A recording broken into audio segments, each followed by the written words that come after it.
Hi எல்லாரும் எப்படி இருக்கிறீங்க? இது சண்டே எடுத்த வீடியோ.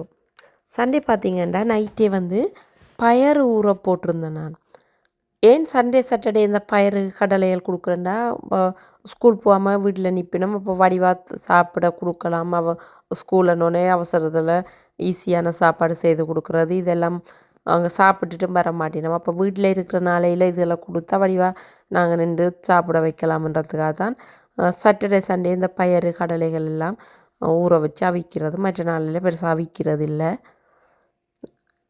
ஏதாவது சாப்பாடு கொடுத்துடலாம். அது என்ன கொடுக்குறது, என்ன செய்கிறதுன்னு யோசிக்கிறது எல்லா அம்மாருக்கும் உள்ள பெரியதொரு பிரச்சனைன்னு தான் நான் நினைக்கிறேன்.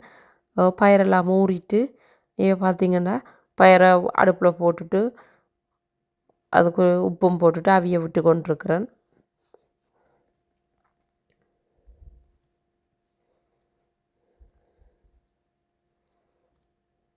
பயறு கடலை இந்த தானிய வகைகள் விருப்பமில்லை, இருந்தாலும் கொடுக்கத்தானே வேணும். மாதத்தில் 2 தடவை 3 தடவை அப்படி இந்த பயறு கடலை உளுத்தங்கஞ்சிகள் செய்து கொடுக்குறது, எல்லா சாப்பாடும் சாப்பிட்டு பழக வேணுமன்றதுக்காக எல்லாம் கொடுக்குறது. அப்போ பயறு இப்போ அவிஞ்சு கொண்டு இருக்குது.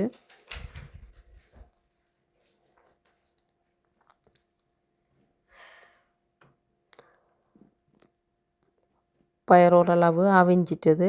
ஆல்ரெடி தேங்காய் ப்ரோசனில் இருந்தது, அதை எடுத்து சூடாக்கி வச்சிருக்கிறேன். இப்போ பயறு அவிஞ்சிட்டுது, அதையும் எடுத்து சுகரும் போட்டு கொடுக்குறேன். கொடுத்தோன்னே இருந்து சாப்பிடுவினோம். அப்போ சுகர் போட்டு பிள்ளைகளுக்கு கொடுத்தது இருக்க மீதி பயறு இருந்தது. அப்போ சுகர் போடாமல் உரைப்பு போட்டு தாளித்தா வடிவாக சாப்பிடலாம்னுட்டு உரைப்பு போட்டு தாளிக்கிறதுக்காக மீதி பயறை எடுத்து வச்சுருந்தேன் நான். அப்போ போய் தோட்டத்தில் மிளகாய் பிடுங்கிட்டு தாளிப்போம்னு பார்த்தா நிறைய மிளகாய் பிடுங்காமலே சிவப்பாக போயிருந்தது. சரி தோட்டம் கை விட்டுட்டேன். ஏனெண்டா இப்போ குளிர் தொடங்கிட்டு அப்போ இனி தோட்டம் சரி வராதுன்ட்டு தோட்டம் கை விட்டாச்சு. அப்போ போய் பார்த்தா நிறைய மிளகாய் பழுத்து போயிருக்கும். நீங்கள் யோசிக்கலாம், என்ன ஒரு தோட்டத்தில் மிளகாய் பிடுங்கிறதெல்லாம் ஒரு பெரிய விஷயமாண்டு. எங்களை பொறுத்தளவில் நாங்கள் இந்த நாட்டில் பொட்ஸில் வச்சு அதை பிடுங்கி அதுகளை சமைக்கிறது எங்களுக்கு அது ஒரு வித்தியாசமாக தான் இருந்தது. இடமில்லை வெளிநாடுகளில். அப்போ இடமில்லாத நேரங்களில் கூட அந்த பொட்ஸுகளில் கண்டுகளை வச்சு அதுகளில் கண்டுகள் வளர காய்களை பிடுங்கிறது ஒரு வித்தியாசமாக இருந்தது.